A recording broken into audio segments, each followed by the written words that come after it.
നടി കാവ്യ മാധവന്റെ അച്ഛന് അപ്രതീക്ഷിത വേർപാട്.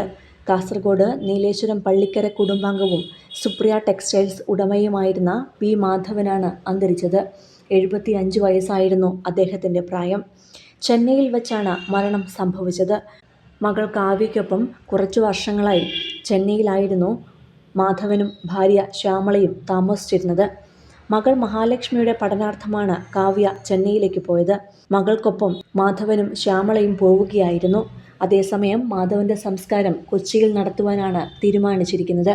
മൃതദേഹം വിമാനം വഴി കൊച്ചിയിലെത്തിക്കുമെന്നാണ് വിവരം.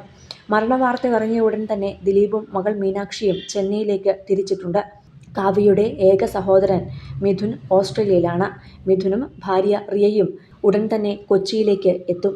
കാസർഗോഡ് ജില്ലയിലെ നീലേശ്വരം പള്ളിക്കര കുടുംബാംഗമാണ് പി മാധവൻ. മകൾ സിനിമയിലെത്തിയതോടെയാണ് അച്ഛനും അറിയപ്പെട്ടത്.